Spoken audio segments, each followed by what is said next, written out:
nom de code, aspartame. Il s'agit bien d'un produit allégé. Le principe, un prix bas et unique. L'entreprise, c'est la SNCF. Et le produit, le TGV. Pour obtenir un prix bas, la chasse au coût est bien sûr ouverte. La méthode, on supprime d'abord la première classe et le service de restauration, cela augmente le nombre de places. Mais ce n'est pas tout. Comme dans le transport aérien, on ne partira plus des centres-villes pour faire des économies sur les droits de péage. Marne-la-Vallée sera préférée à Paris et Saint-Exupéry aux gares centrales de Perrache ou de la Part-Dieu pour Lyon. Et puis, pas de guichet coûteux. Les billets seront bien sûr vendus principalement sur Internet. Quant aux cheminots, ils seront aussi mis au service light.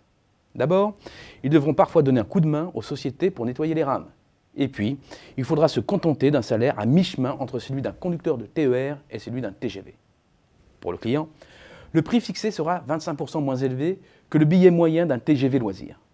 Dans l'aérien, avec Ryanair, l'automobile avec Dacia, en passant par la distribution, avec les hard discounters comme Leader Price, Aldi ou Lidl, jusqu'au luxe, avec Coach, et maintenant dans le transport ferroviaire, les modèles low cost font recette.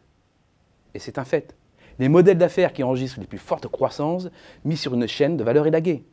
Un modèle qui ne va pas sans poser un problème économique de fond, celui du risque déflationniste. Alors certes, le low cost ne doit pas se confondre avec les stratégies de domination par les coûts stricto sensu, qui ne modifient pas en profondeur le faux produit. Le modèle low cost passe inévitablement, à un moment ou à un autre, par l'écrabouillement des coûts, et notamment par la baisse des coûts salariaux.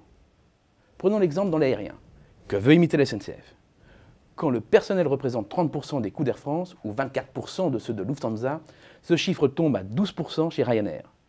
12% obtenus par une pression constante sur le personnel.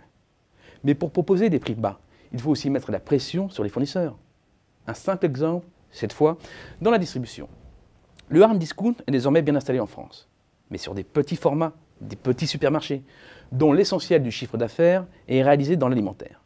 Un modèle économique transposé par Auchan avec son enseigne prix bas sur plus de 9000 m², avec à la clé des dizaines de milliers de références alimentaires et non alimentaires.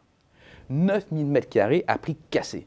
C'est a priori une aubaine pour le portefeuille des ménages. Avec la flambée du chômage, un pouvoir d'achat en berne et le ralentissement du crédit, seules les baisses de prix peuvent dynamiser la consommation. À condition de ne pas être trop regardant.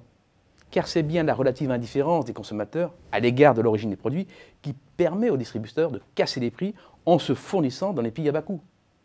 C'est bien ce qui explique l'effondrement de notre filière textile, de l'habillement, de l'électronique grand public et du petit électroménager.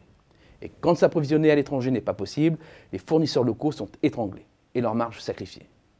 C'est aujourd'hui le cas d'une partie des industries agroalimentaires, plus particulièrement de l'alimentaire, où le taux de marge est tombé à moins de 7% en 2011, contre près de 8,5% en 2005.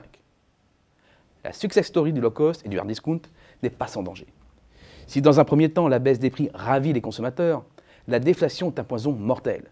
C'est un cercle vicieux qui réduit le prix et la qualité des biens autant que la valeur du travail. Offrir des prix bas toute l'année veut dire aller encore plus loin dans les délocalisations, mettre sous pression perpétuelle les sous-traitants et les salariés, remplacer chaque fois que possible des emplois qualifiés par des emplois non qualifiés. La spirale déflationniste du low cost est bien le meilleur moyen de redynamiser l'économie française. Cela mérite qu'on y réfléchisse.